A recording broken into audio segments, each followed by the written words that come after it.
Bonjour à toutes et à tous et bon réveil matinal, bienvenue sur Free Matin. Les fidèles musulmans ont démarré ce jour le Ramadan. Durant les 29 ou 30 jours à venir, les fidèles musulmans aptes au jeûne vont jeûner du lever au coucher du soleil. Ce mois permet aux fidèles musulmans d'accéder à la piété, de fortifier la spiritualité du croyant et de l'aider à garder Allah à l'esprit. À suivre au cours de cette émission matinale, l'imam Moutawakil Boukari qui nous édifie sur le jeûne musulmans. Au Bénin, ce matin, du plafond au plancher, l'actualité s'articule autour du scrutin présidentiel du dimanche 11 avril dernier. Le taux de participation est au centre des débats et fait objet de commentaires et d'analyses. Les parutions de ce matin en font le chou gras et nous en parlerons également dans le débat de ce matin sur Free Matin. Nous décrypterons également les propos du professeur Théodore Olo, ancien président de la Cour constitutionnelle du Bénin, au sujet de la déclaration du ministre des Affaires étrangères et de la coopération Aurélien Agbenossi concernant l'intervention de l'armée dans le cadre des violentes manifestations observées à Banté, à Savet et Tchaourou du 6 avril au 11 avril dernier. Pour inviter ce matin, je reçois Emmanuel Lokonon. Il est secrétaire de rédaction du quotidien La Primeur et sera face à Carles Kitomé, journaliste au sein du groupe ESAE. En fin d'émission, je vous apprends rien en vous disant que Nonserine Fatombi sera de la partie pour vous révéler les prévisions astrologiques de ce 13 avril de l'an 2021. Le décor ainsi planté, chers amis internautes, on se retrouve dans un court instant pour découvrir et parcourir la une de quelques parutions de ce 13 avril 2021 au Bénin.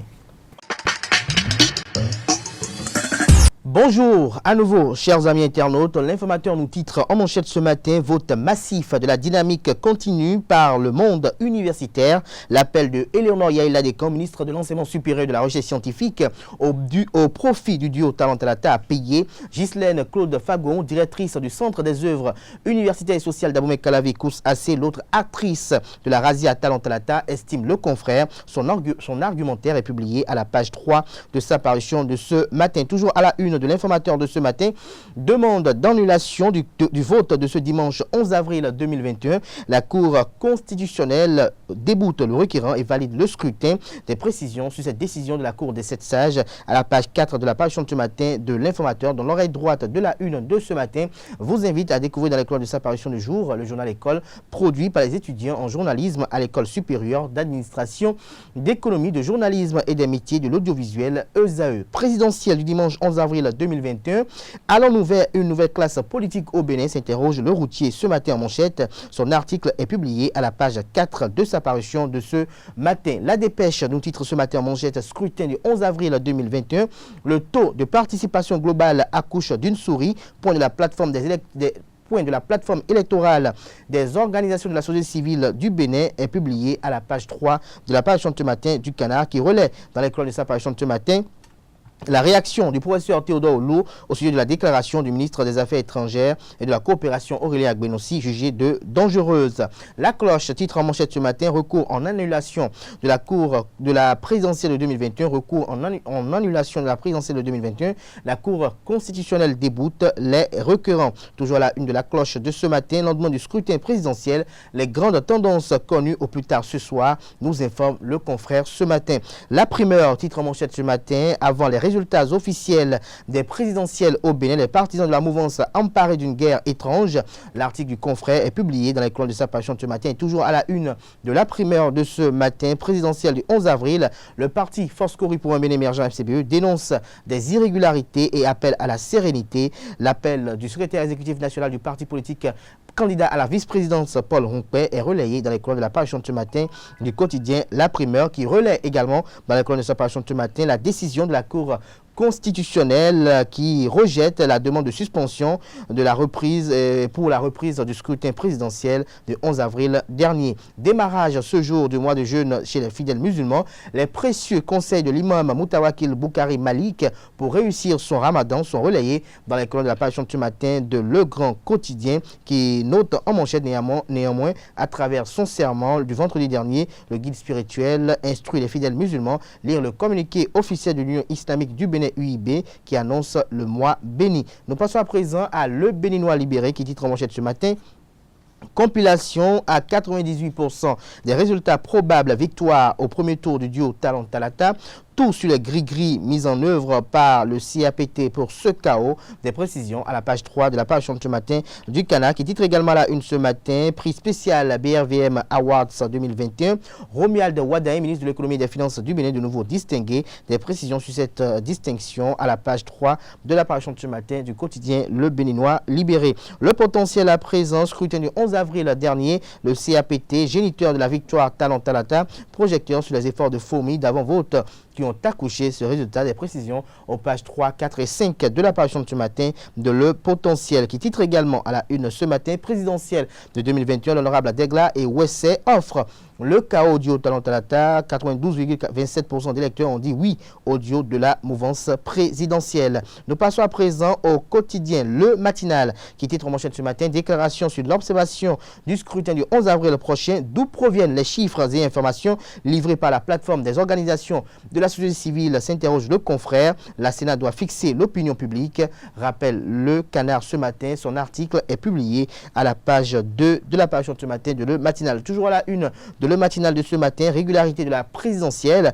La Cour constitutionnelle rejette la demande de suspension de l'élection. Lire l'intégralité de la décision EP 21-018 du 12 avril 2021 aux pages 8 et 9 de la parution de ce matin de Le Matinal. Matin libre en manchette ce matin, Bénin scrutin du 11 avril dernier, 24 heures après le calme plat, aucun enthousiasme, 26,47% de taux de participation selon les organisations de la société civile. Les regards tournés vers la Commission électorale nationale autonome Sénat, indique le confrère ce matin. Toujours à la une de Matin libre de ce matin, assise nationale au Bénin, Eugène Azatassou, l'un des vice-présidents du parti politique Les Démocrates, répond au président Patrice Talon. Son argumentaire est relayé à la page 2 de la page de ce matin du quotidien Matin Libre. Les pharaons en manchette ce matin, économie, l'agenda des petites et moyennes entreprises disponibles pour valoriser la production locale. Cet agenda est révélé à la page 3 de la page de ce matin du Canard, qui titre également la une ce matin.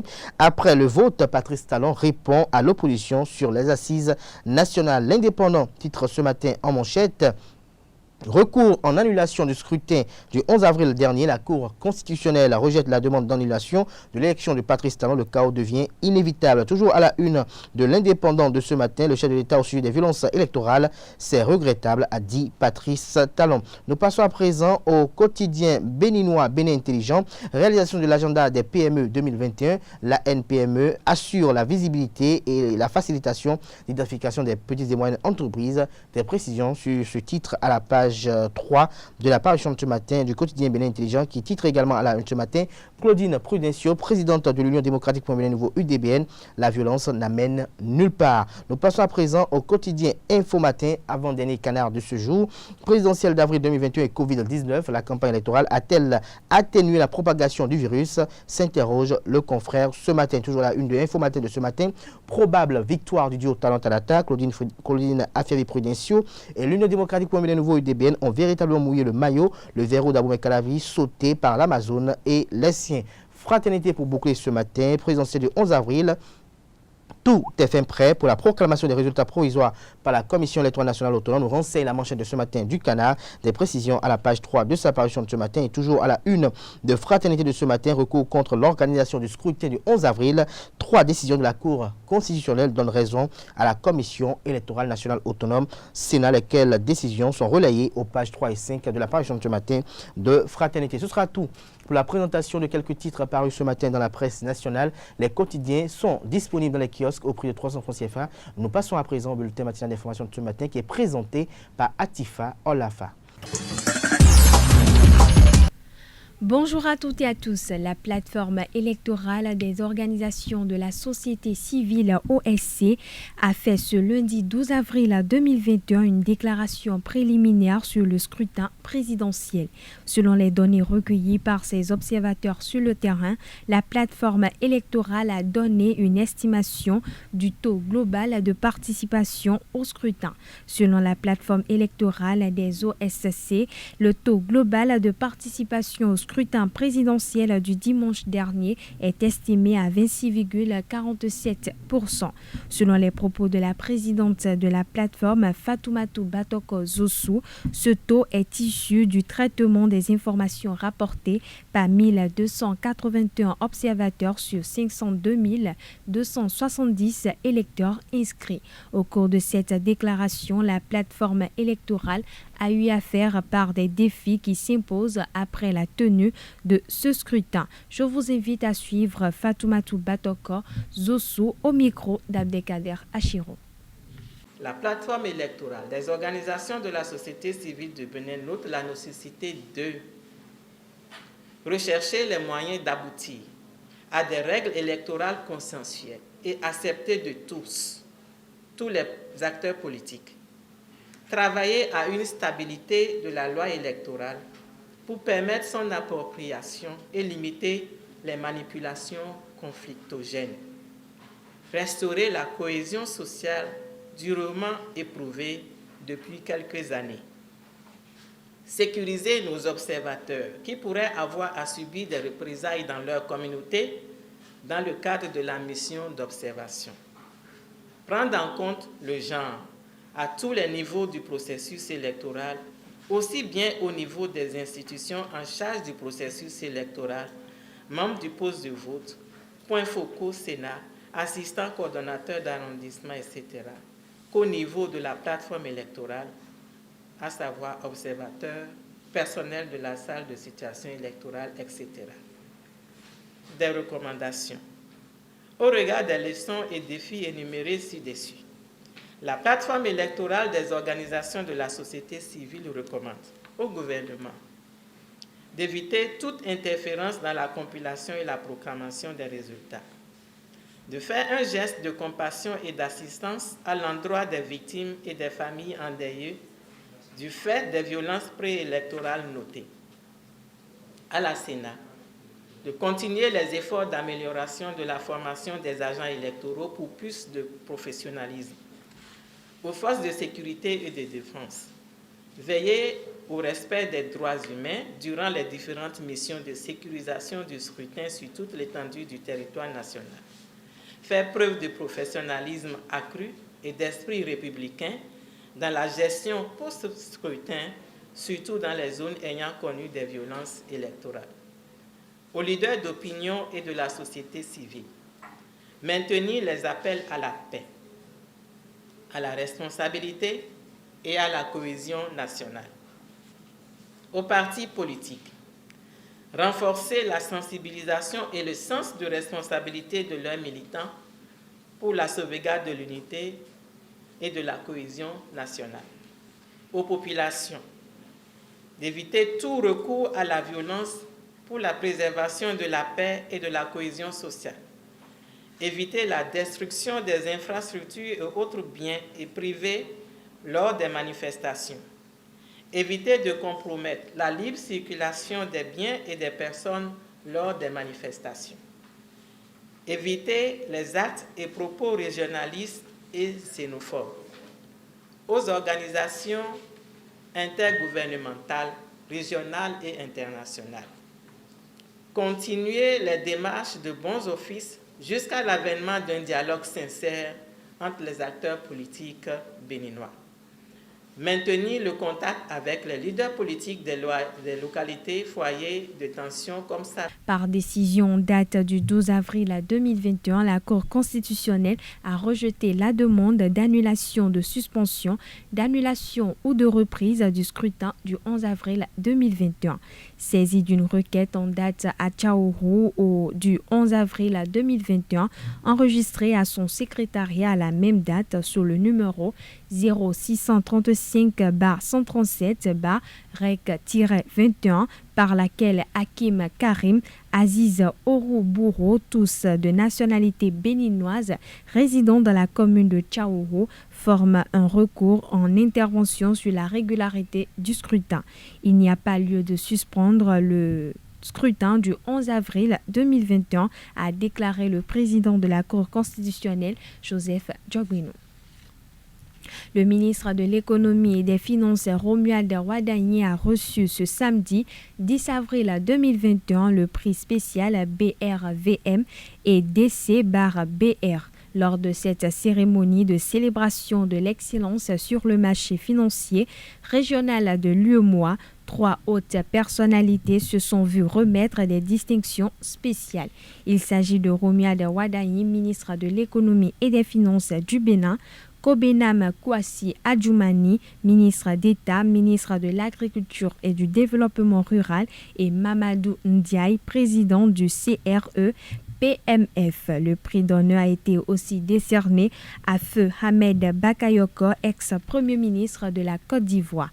Après ces différentes distinctions spéciales, 8 acteurs du marché financier régional ont également été primés.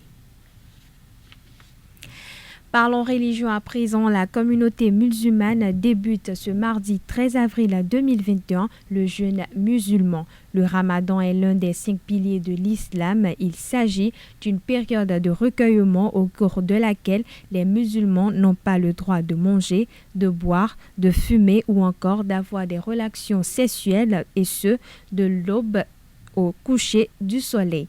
Je vous invite à suivre l'imam Moutawakil Boukari qui, au micro d'Abdelkader Achirou, nous rappelle ce que représente le jeûne dans la vie du fidèle musulman. Vous parlez du ramadan ou du jeûne, c'est un mois très important pour un musulman croyant. Et c'est le mois que Dieu a choisi parmi les mois pour dire que ce sont mois. Et celui qui a jeûné avec foi et patience, sa récompense sera avec lui. Il va lui pardonner ses péchés passés et antérieurs. En parlant du jeûne proprement dit, c'est d'abstenir de manger, de boire, d'avoir des relations sexuelles du matin jusqu'au soir. Il faut s'abstenir de tout. Comme quoi, des paroles drôles, des insultes, la haine gratuite, les accusations gratuites. Quand tu jeûnes et tu insultes tel, tu fais la haine avec tel, tu fais des faux témoignages. Là, toi, ne jeûne même pas. Dieu n'a pas besoin que tu rompes. Vaut mieux aller manger. Il ne faut pas que les gens croient que le jeûne, c'est pas pour nous. Le jeûne, Dieu dit que c'est pour lui. Et c'est lui qui va te récompenser. En effaçant tes péchés passés et antérieurs. Aussi, le jeûne ne signifie pas d'être sale. On doit être propre. Quand on se lave, ça ne gâte pas le jeûne. Mais en faisant l'ablution, lancer la bouche beaucoup jusqu'à l'eau, passe jusqu'au gorge et va dans le ventre, c'est gâté. Si, dans la journée de Ramadan, un homme a eu des relations sexuelles avec sa femme, donc, il y a danger là. Il y a danger comment? Parce que les deux ont péché. Et après le Ramadan, ils doivent rembourser le jour qu'ils ont fait la chose. Pas ça seulement. La gravité de la chose est que, après le Ramadan, s'ils paient le jour qu'ils ont perdu, la première des choses, ils doivent affranchir un esclave croyant. S'ils n'en ont pas trouvé, ils vont jeûner 2 mois successifs, sans interrompu. C'est-à-dire, les 2 mois, ils vont le faire sans manquer un seul jour.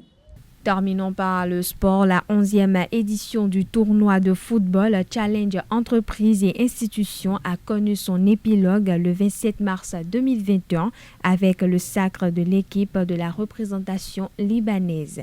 Pour s'adjuger leur premier titre, les Libanais ont battu les travailleurs de MTN Bénin 3-2 au terme d'une finale serrée au campus d'Abomey-Calavi. Suivez ce reportage signé Seton Delarios Adjagbenon et Jeff Teongue.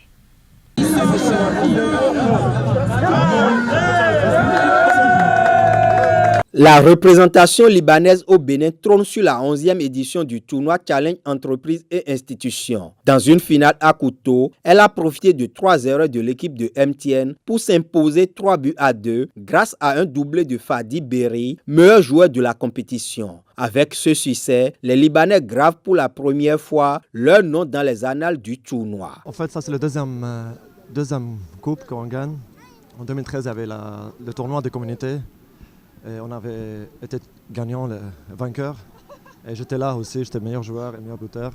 Et grâce à l'équipe aujourd'hui, grâce à tout le monde a bien travaillé, tout le monde a vraiment sacrifié plein week-end avec sa famille pour venir jouer avec nous. Et il y a des gens qui ont rapporté leur voyage juste pour rester, pour jouer la finale. Et franchement, c'est une fierté. C'est une fierté. Merci à tout le monde, merci pour le leader ludique, merci pour le Bénin, pour l'accueil, pour tout le monde, franchement. Chapeau bas. La satisfaction des Libanais contraste avec la déception au sein de la formation de MTN. Mené 2-0 dès les premiers instants du match, Faisal Alaza et ses partenaires ont rétabli la parité juste avant la pause. Mais ils vont céder à nouveau au retour des vestiaires sans jamais parvenir à recoller au score. À la quête d'une 3e couronne, les travailleurs de MTN essuient un 2e revers d'affilée en finale. On est vraiment déçus parce qu'on est venu cette fois-ci pour remporter ce trophée, la 3e fois. D'autant plus que l'année passée, on a échoué à cette dernière marche du podium. Bon, il faut admettre que sur quelques erreurs, et notamment 3 erreurs, on a encaissé 3 buts. C'est le football. La représentation libanaise, cette fois-ci, a été meilleure. Félicitations à eux et nous on va continuer de notre côté pour revenir plus fort l'année prochaine. En attendant la 12e édition, le 11e tournoi Challenge Entreprises et Institutions s'est déroulé sans embâche à la grande satisfaction de son promoteur. Les objectifs ont été atteints, même au-delà, puisque nous avons eu quasiment aucun blessé grave sur tout le tournoi, juste une ou deux foulures, un ou deux claquages musculaires de toute la compétition, donc ça c'est parfait. Le fair play a été respecté, l'esprit sportif aussi, et nous avons eu des matchs de qualité du début à la fin. Donc le public est ravi, moi-même, et les joueurs qui ont réussi à faire des prestations techniques de très haut niveau pour des gens qui ne sont pas professionnels sont vraiment contents eux aussi d'avoir participé. Ballon, fanion, médaille, jeu de maillot, distinction individuelle. Le rideau est tombé sur la compétition avec la remise des récompenses à toutes les équipes participantes selon le rang qu'elles ont occupé et aux joueurs. Et ce sera tout, chers internautes, pour ce bulletin matinal d'information. Merci pour votre attention. D'ici là, portez-vous bien. Merci à vous, Atifa Olafa, pour la présentation de ce bulletin matinal d'information. Vous retrouverez à 19h Billy Laibi pour la grande édition du journal télévisé sur EZA TV. Place à présent au débat de ce matin sur Free Matin. Le débat de ce matin sur Free Matin, Emmanuel Leconon, bonjour. Bonjour. Merci d'avoir accepté notre invitation. Vous êtes face à Carles Kitome, bonjour. Bonjour Abdelkader. Merci d'être à nouveau là ce matin. Merci à vous aussi. Alors, Emmanuel Leconon, que comprendre au sujet du taux de participation? La plateforme des organisations de la société civile parle de 26%, alors que à se fier un peu aux compilations faites au niveau de la Sénat, on avoisine autour de 40 à 50%. Qui dit la vérité finalement selon vous? Alors, qui dit la vérité entre la plateforme et la Sénat? On ne pourra le dire exactement pour le moment, mais toujours est-il que l'institution qui a le monopole donc, en termes de proclamation des résultats provisoires, c'est la Sénat. C'est vrai que la plateforme a fait la compilation donc, des constats, sur la base de ces éléments qu'on lui a envoyés, les éléments qu'on lui a envoyés du terrain. La plateforme a fait ce constat-là pour parvenir à la compilation. Mais est-ce que c'est réellement les données fiables pour pouvoir dire que bon, c'est elle qui a raison ou bien c'est la Sénat? Nous allons attendre certainement les résultats provisoires de la Sénat pour avoir la confirmation de ce que c'est réel, les 26% annoncés par la plateforme. C'est pour bientôt. Bon, la vice-présidente a dit que d'ici là, les résultats seront prêts. Dans la journée d'aujourd'hui. Évidemment. Kaleski Tomé, véritablement, à qui se fier par rapport au taux de participation? De manière formelle, je crois que nous devons nous fier à la Sénat parce que c'est la Sénat qui a reçu la liste électorale. C'est la Sénat qui a mis en place le dispositif pour l'organisation du scrutin. C'est la Sénat qui a organisé le scrutin et donc les résultats se trouvent au niveau de la Sénat. Ce qui veut dire qu'a priori, tout ce que la Sénat dit doit être réel. Tout ce que la Sénat dit, c'est sur la base. La Sénat est au début et à la fin du processus, donc je crois qu'on doit se fier aux déclarations de la Sénat, à moins que la preuve soit faite par constat vraiment sérieux qu'il y a eu des écarts dans le traitement des dossiers par la Sénat. Et quand nous nous intéressons un peu aux données de la plateforme ne peut se prononcer que sur l'étendue de son déploiement sur le terrain. Est-ce que la plateforme a pu se déployer sur le terrain comme la Sénat? Est-ce que la plateforme a pu occuper tous les centres de vote, tous les postes de vote, tous les bureaux de vote comme la Sénat l'a fait? La Sénat a un fichier et c'est sur la base de ce fichier que les élections ont été faites. Et maintenant, pour pouvoir comparer les deux données, il faudrait forcément... la plateforme électorale des organisations civiles. Et là, on parle de constat, donc il faudrait que la plateforme ait eu le même déploiement que la Sénat pour qu'on puisse se mettre à confronter les deux résultats. Parce que moi, à mon avis, il n'y a aucune institution au Bénin qui puisse avoir toutes les données fiables au sujet d'une élection, si ce n'est la Sénat. Parce que personne n'a encore jamais réussi à avoir le même déploiement. Je me rappelle que pour la présidentielle de 2016, même là-bas, il y avait déjà un écart. Il y avait déjà un écart seulement qui n'était pas très important. Donc, moi, à mon avis, je pense, à moins que la preuve formelle soit faite, moi, je me fie aux données de la Sénat. Je suis complètement d'accord avec ce que le confrère a dit, puisque même les agents électoraux qui ont été déployés sur le terrain, c'est la Sénat qui a déployé. Donc, tous ceux-là sont habilités ou bien à fournir des données bien précises que la plateforme. Moi, j'ai voté dans un poste de vote, il n'y avait pas d'observateur de la Sénat, de la plateforme. Il y avait les agents de la Sénat, 2 représentants de candidats, mais pas de représentants de la plateforme. Par exemple, on ne peut pas dire j'ai sillonné tous les postes de vote dans ce centre, je n'en ai pas vu. Je ne sais pas s'ils sont arrivés après, je n'en ai pas vu. Donc, pour moi, c'est normal qu'il y ait un petit écart. C'est vrai qu'au cours de son point de presse hier, la plateforme disait qu'il y en a parmi ces observateurs qui ne sont pas rendus dans les postes de vote pour des raisons de sécurité personnelles qu'ils ont évoquées. Mais dites-nous, Emmanuel Lokono, lorsque vous y voyez de près, vous qui avez été sur le terrain dimanche dernier, qui avez parcouru un peu quelques centres de vote, est-ce que l'affluence que vous avez vue rime un peu avec les 26% qu'on dit lorsqu'on regarde un peu l'influence qu'il y a eu également dans les communales et autres qu'on a vu le taux de participation? Bon, pour les quelques centres de vote que j'ai eu à parcourir, j'ai constaté quand même qu'il n'y a pas d'affluence. Je ne sais pas si complètement le soir dans ces centres de vote, il y a quand même l'affluence qu'il faut après. Mais toujours est-il que, vu ce que j'ai constaté sur le terrain, j'ai quand même remarqué que le taux de participation n'avait pas été tel qu'on aurait souhaité. C'est vrai, le dimanche, on peut dire que c'est parce que les Béninois étaient allés à la messe le matin, c'est pourquoi ils n'ont pas commencé, ils n'étaient pas venus tôt pour pouvoir voter. Mais toujours est-il que le taux de participation n'était pas comme on aurait souhaité. Donc si la plateforme présente aujourd'hui 26%, on ne serait pas étonné. Maintenant, tout est parti, le faible taux de participation à l'élection présidentielle.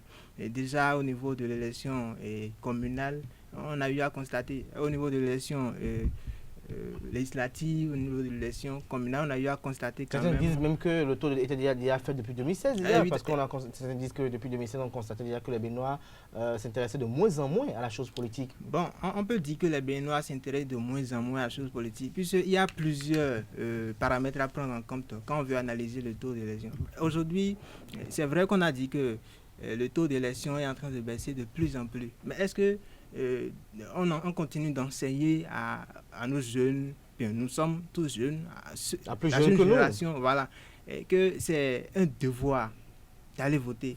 Alors, même si on dit un devoir, ça suppose que c'est c'est coercitif, on doit obliger les gens à le faire. Il faut quand même, au niveau donc, des établissements, des écoles... Il faut que la société civile quand même s'organise pour sensibiliser aux enfants ou aux jeunes l'importance de voter. L'importance de voter, c'est véritablement important, Kalaski Touré. Mais est-ce que ce que dit tout à l'heure Emmanuel Loko n'est pas un peu lié au faible taux de participation?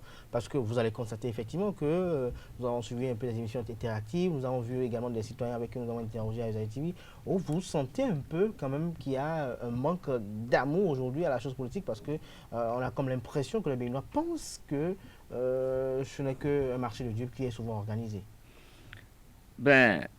Il y a forcément des amours entre le peuple et les politiques. Et cela se prononce de plus en plus. Et vous savez, il suffit seulement d'interroger les gens autour de vous quand il y a élection. Ils vous diront que, bon, ils vont se choisir entre eux. Donc, la plupart des gens ne se sentent même pas concernés. C'est parce qu'ils ont été motivés par des enveloppes qu'ils ont reçues, par des intérêts directs que les gens se mettent en branle pour aller voter. Et moi, je l'ai observé sur une longue période, depuis que moi je vote, j'ai toujours essayé de discuter avec les gens, mais la plupart des gens, ils ne votent pour rien. Ils votent seulement pour l'argent qu'ils ont reçu ce jour-là. Ils ne savent même pas de quoi parlent les candidats. Quelqu'un est venu, ils ont bien mangé, ils ont bien bu, et ils disent oui, c'est bon, il a promis un pont. Après 4 élections, le pont n'est pas arrivé. Il revient pour dire les mêmes âneries. Et vous voulez qu'ils le croient? Les gens, ils ne sont pas bêtes. Même s'ils sont analphabètes, ils ne sont pas bêtes. Ils ont compris que les politiciens, ils ne jouent qu'à un jeu avec eux. Les gens ont compris. Et depuis, ce n'est pas fait de 2016, ça a commencé à baisser. Des gens ont voté parce que le matin, on veut leur donner 1000 francs. Moi, j'ai suivi... Bon, vous savez, j'ai été dans toutes les positions possibles. J'ai été partisan, j'ai été candidat, et j'ai été conseiller de candidat. J'ai travaillé pour des candidats et j'ai été dans ma position de journaliste. Donc, j'ai pu constater. Et vous voyez, on vous sort des taux de participation peut-être élevés. Mais si vous voyez le nombre d'enfants qui n'ont pas un mètre d'euro, qui sont venus voter, ils sont plus nombreux que les pères de famille qui sont votés. Donc, ça a été toujours tronqué. Donc, ce n'est pas aujourd'hui qu'on nous dira que les gens ne s'intéressent pas. En fait, c'est de l'autorité publique que les gens, ceux qui vont, la majorité sont des gens qui ont directement des intérêts directs. Sinon, ils ne font pas. Et maintenant, les politiques n'ont jamais rien fait pour se réconcilier avec le peuple. Et de plus en plus, avec les événements successifs qui se produisent, il y a de quoi ne pas leur faire confiance. Quand nous référons à l'élection du président de l'Assemblée, la mandature qui est passée, vous vous rappelez tout ce qui s'est passé autour. Il a été dit sur la place publique qu'ils ont pris de l'argent pour que tel passe et pour que tel ne passe pas. Et vous pensez que ça donne confiance aux populations pour qu'elles continuent de venir voter alors qu'ils savent que là-bas, c'est l'argent qui va jouer le jeu. Donc, eux, ils demandent aussi leur part. Et quand ils n'ont pas leur part, ça ne marche pas. Et pour ces élections-ci, ils n'ont pas eu leur part. Ils n'ont pas eu du tout leur part. Ils ont été sevrés. Généralement, c'est la grande fête, c'est la grande maison se partage de l'argent. Ils n'en ont pas eu assez. Donc, c'est normal qu'ils n'aillent pas voter. C'est normal qu'ils n'aillent pas voter. Mais quand moi, je fais la petite observation, je me rends compte personnellement que le taux de participation pour cette présidentielle est meilleur que ce que nous avons vu en 2019 pour les législatives et même pour les communales. Moi, j'ai été dans mon bureau de vote. J'ai voté avant 10h du matin. Et à ce poste de vote, j'étais le 27e à voter. J'étais le 27e à voter, mais je me rappelle pour les autres élections, j'étais peut-être le 10e ou le 12e, j'étais venu bien plus tard que ça. Il n'y avait pas une longue queue, mais les gens se sont succédés à un certain rythme. Moi, avant que je ne vote, il y avait 2 personnes là, j'ai attendu. Avant que je ne bouge, il y avait 3 personnes qui attendaient. Il n'y avait pas une longue queue, mais ça ne s'est pas interrompu, ça venait. Donc, à mon avis, il faut avoir de vraies données pour parler. Ce n'est pas parce qu'on n'a pas observé de longue queue, des gens au soleil. Et puis, vous savez, souvent, c'est quand les bureaux de vote ouvrent avec retard qu'il y a les queues trop longues. Donc, il faut savoir relativiser des choses. Pour moi, il y a des intérêts en jeu. Compte tenu des intérêts, les gens peuvent manipuler un peu les chiffres. Mais de toute façon, la plateforme a dit plus de 26%, et l'autre dit 40%. Il y a eu des écarts. Et moi, à mon avis, c'est quand même... Moi, j'avais dit déjà... entre 40 et 50%. Moi, j'avais déjà dit que le taux de participation serait entre 35 et 40% le dimanche après avoir effectué mon vote, compte tenu de l'observation que j'ai faite personnellement sur le terrain. Donc, tout cela, c'est dans les normes.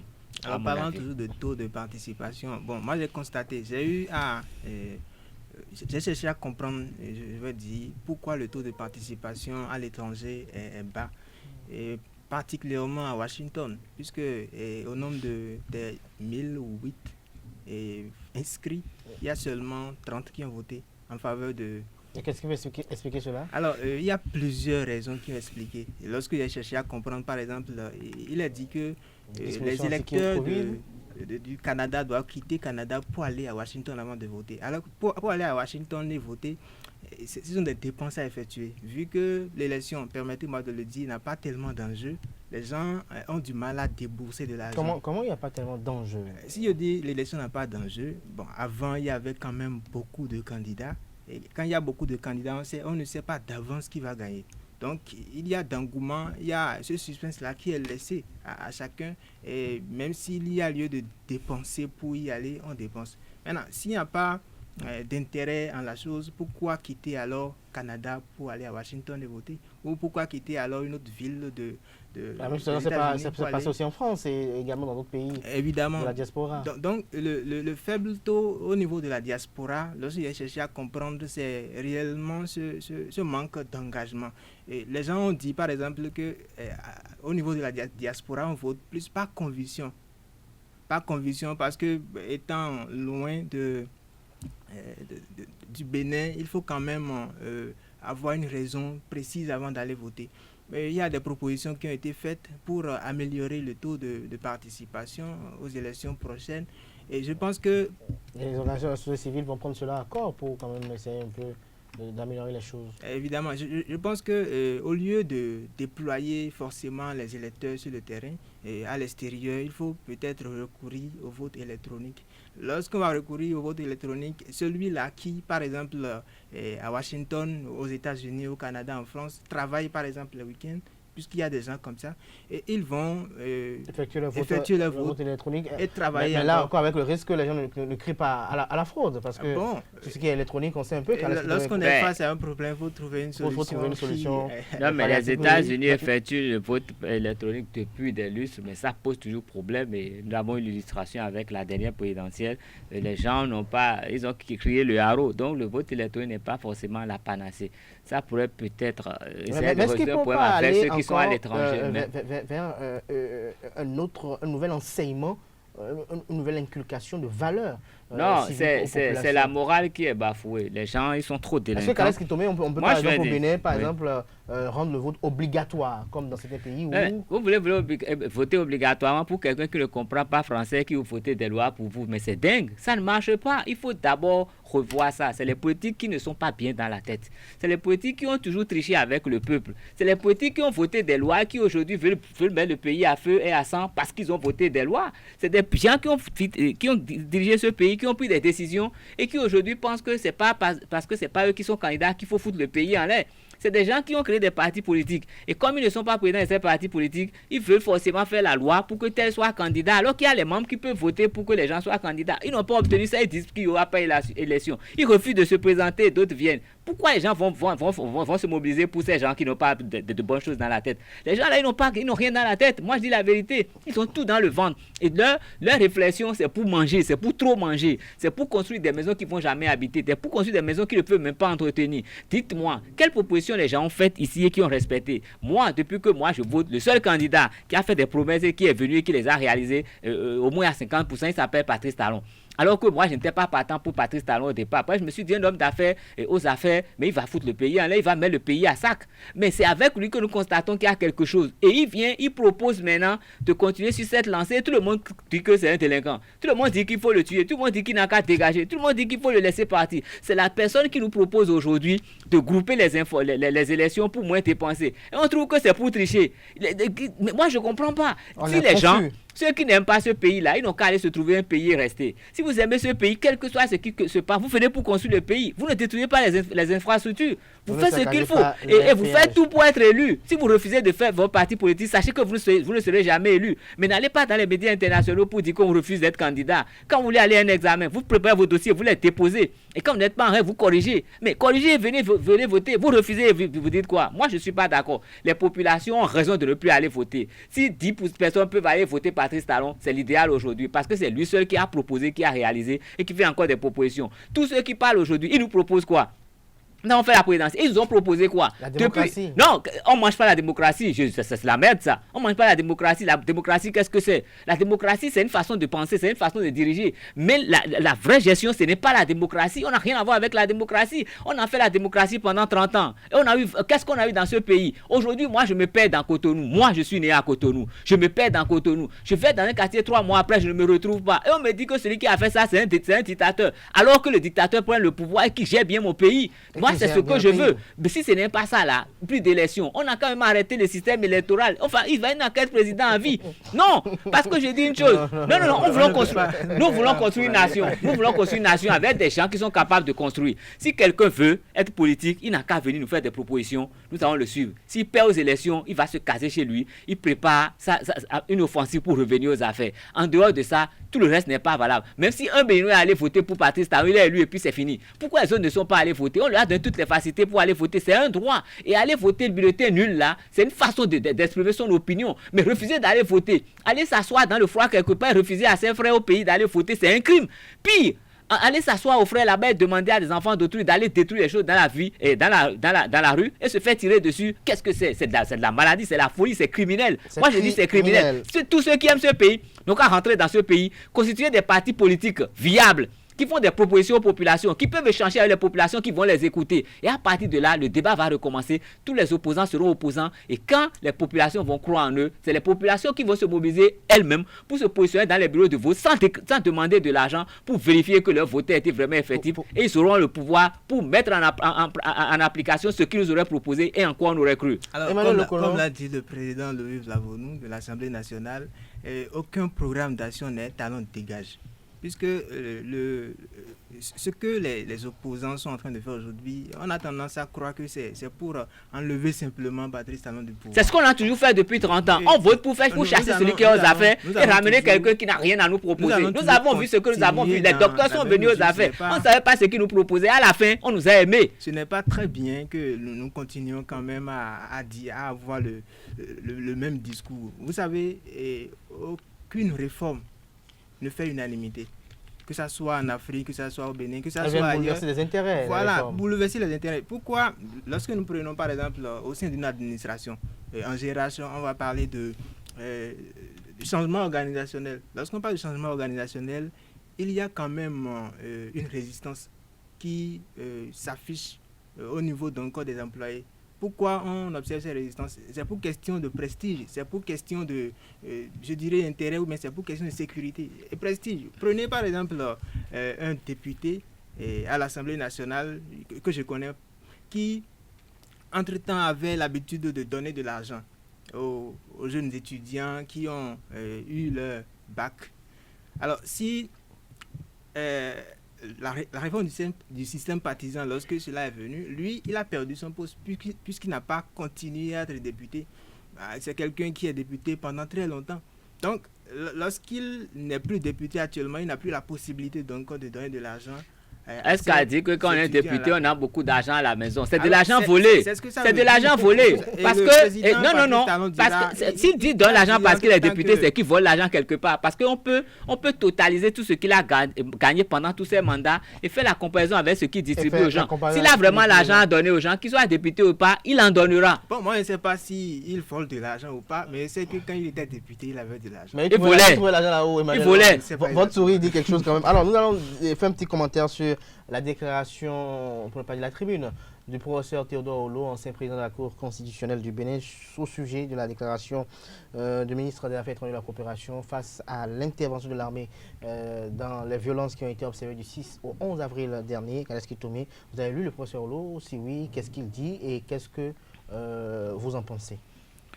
Eh bien, le professeur Théodore Olo pose un problème de droit. Il pose un problème de constitution. Il a cité quelques articles de notre constitution, tels que l'article 38, l'article 8 et puis l'article 9 de la constitution béninoise après révision. Et tout cela est relatif à la préservation de la vie, le respect de la vie, de l'intégrité de la personne physique et ce que les dirigeants peuvent faire pour préserver cette vie. Et en la matière, il a estimé que la déclaration du ministre des Affaires étrangères ne respecte pas en fait les engagements que nous avons pris avec notre constitution. Il estime qu'avant d'en arriver à ce genre de déclaration, il y a un processus et qu'il y a des choses auxquelles on ne devrait jamais arriver. Il a interprété quand même les propos du ministre des Affaires étrangères à la lecture de notre constitution et il a fait des interprétations. Je suis d'accord avec lui en ce qui concerne la protection de la personne humaine, la préservation de la vie. Et en même temps, je me pose une question. Le droit à parler, mais si il faut préserver la vie de quelqu'un qui vient et qui casse tout, qui met à feu la maison d'autrui, et en sachant que cet incendie peut mettre en péril aussi notre vie. Peut mettre en péril notre vie. Et si ces actes empêchent les autres d'aller accomplir les actes quotidiens qui leur permettent de survivre, vous savez, il y a un dilemme, il y a un gros dilemme là. C'est vrai, le droit à parler, mais quel résultat est-ce qu'on aurait obtenu en laissant peut-être quelqu'un qui est immaîtrisable, qu'on n'arrive pas à maîtriser, continuer à acter. Et donc, en la matière, je crois que c'est une grosse problématique. Et il faudrait que désormais on puisse quand même avoir des gens qui sont suffisamment formés, suffisamment rodés pour pouvoir maîtriser ce qui peut mettre en péril la vie d'autrui. Parce que pour moi, personnellement, je ne suis pas juriste, mais pour moi, je trouve tellement injuste qu'on puisse protéger quelqu'un qui met en péril la vie de plusieurs personnes. Pour une vie, quelqu'un qui met en péril la vie de 2, 3, 4, 5, et qu'on protège sa vie et à ce point. C'est vrai qu'il ne faut pas... C'est comme c'est encouragé. Oui, je ne sais pas. Je suis vraiment perplexe. Ça pose un petit problème de bienséance. C'est un vrai problème et il faudrait trouver la bonne formule. Et au-delà de ça, je crois qu'il faudrait éduquer les citoyens à savoir que leurs droits s'arrêtent, leur liberté s'arrête là où commence celle des autres. Et donc, dire aux gens, vous avez le droit de réclamer, de revendiquer, mais faites-le sans jamais entraver à la liberté des autres. Faites-le sans jamais porter atteinte aux autres personnes ou à leurs biens. Et donc, à partir du moment où chaque citoyen aurait cette conscience, je crois qu'on ne se retrouverait même plus dans le cas où on serait obligé de s'en prendre à la vie de quelqu'un. Donc, c'est toujours de la responsabilité des autorités, mais il faut une bonne éducation. Mais quand vous êtes dans un pays où on essaye d'inculquer cette indication et que les gens trouvent qu'il faut financer ceux qui peuvent mettre en péril la vie des autres, qu'il faut soutenir ceux qui peuvent entraver la libre circulation des autres, vous voyez que c'est un gros dilemme. Ce n'est pas la guerre, mais c'est comme si on était déjà en guerre. Et là, c'est très compliqué. Merci à vous, Kaleski Tomé, Emmanuel Lokolo. Très rapidement, qu'est-ce que vous pensez de cette tribune du professeur Théodore Lo? Bon, je pense qu'il est un professeur de droit et il a l'obligation donc d'interpréter les lois telles qu'on les a votées. Maintenant, lorsque il cite l'article 68 de la Constitution et qu'il parle de la consultation donc du président de l'Assemblée nationale et de l'avis consultatif également du président de la Cour, je pense que c'est normal quand... ce qu'il dit est fondé. Voilà, c'est bon. Maintenant, nous sommes en face d'une situation flagrante. Et impérieuse. Et on ne peut pas, sur le terrain, parce qu'il y a lieu de respecter la loi, et que d'ailleurs je dis c'est bien de respecter la loi. Mais face à la situation, est-ce qu'on va attendre pour dire, bon, on ira consulter le président de l'Assemblée nationale ou le président de la Cour constitutionnelle? Des maisons brûlent, des péages sont détruits. Donc, il faudrait quand même agir rapidement pour qu'on n'assiste pas à des conséquences encore plus graves. Nous avons constaté quand même qu'il y a blocage à plusieurs niveaux. Ce qui a fait que, par exemple, dans la commune de Tchaourou, tout entier, on n'a pas eu de vote. Donc, si on est face à une telle situation, il faudrait quand même agir et ne pas dire forcément, bon, on va respecter à la lettre. Il y a la loi, il y a l'esprit de la loi, il ne faut pas oublier ça. Il y a la loi et l'esprit de la loi. Merci à vous, Emmanuel Lokolo. Je rappelle que vous êtes secrétaire de rédaction du quotidien La Première. Vous étiez face à Kaleski Tomé, journaliste au sein du groupe ESAE. Chers amis internautes, merci pour l'attention. C'était le débat de ce matin sur Free Matin. Nasrin Fatoumi va prendre la place à présent pour présenter les prévisions astrologiques de ce 13 avril 2021. Bonjour chers amis internautes et bienvenue sur le message des astres de ce mardi matin, amis Bélier. Dans votre métier, vous échapperez au pied de la dispersion et au manque d'assiduité et vous gagnerez en efficacité. Si vous voulez que votre situation évolue, vous devrez prendre les choses en main. Taureau, si vous venez de faire une rencontre sur un site dédié, profitez au maximum de ces moments de découverte et laissez le temps faire son œuvre. En effet, les influences planétaires de cette journée ne vous rendront pas particulièrement clairvoyants.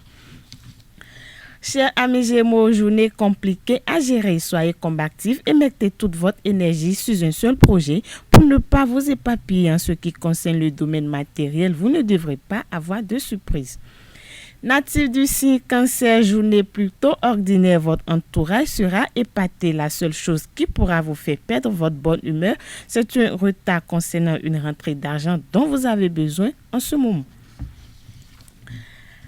Amis Lions, les relations avec l'être aimé seront particulièrement harmonieuses. Aujourd'hui, tout vous semblera beau et bien. Protégez néanmoins votre vie de couple. Ne laissez personne interférer dans votre intimité. Vierge, vous saurez arrondir les angles et éviter les tensions avec vos collaborateurs. Voilà qui contribuera à améliorer votre image. Profitez du moment relatif de votre vie actuelle. Cela ne dure jamais longtemps. Chère Balance, gardez les pieds sur terre depuis quelque temps. Vous avez envie de changer de cap puisque vos efforts ne semblent pas payés pour l'instant. Il serait dommage de changer de voie sur un coup de tête. Scorpion, de nouvelles responsabilités pourraient être vous confiées au cours de cette journée. Vous aurez enfin l'occasion de mettre à profit l'ensemble de vos connaissances. Vous verrez de façon positive cette opportunité de mettre en avant. Chers amis Sagittaires, l'ambiance au cours de cette journée sera dynamique. Essayez néanmoins d'être méthodique. Sans cela, vous ne parviendrez pas à atteindre vos objectifs. Vous devrez pour cela faire preuve de plus de maturité. Capricorne, vous devrez faire preuve de diplomatie dans tous les secteurs de votre vie. Aujourd'hui, prenez le temps de régler certaines choses qui vous paraissaient insignifiantes. Elles pourraient faire de gros dégâts à plus long terme.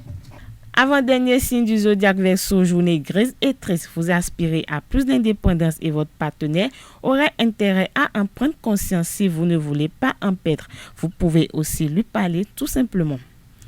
Dernier signe du zodiaque Poisson, pour finir, n'oubliez pas que les critiques sont parfois constructives. Elles peuvent vous aider à évoluer dans le bon sens. Ne soyez pas parano, tout le monde n'est pas contre vous. Au contraire, restez à l'écoute et ne vous braquez pas surtout. Ce sera tout, chers amis internautes, pour le message des astres de ce mardi matin. Merci de nous avoir suivis. À demain. Ainsi prend fin Free Matin ce matin. Merci pour l'attention. Excellente journée du travail à toutes et à tous. Et à demain, plaisir aussi.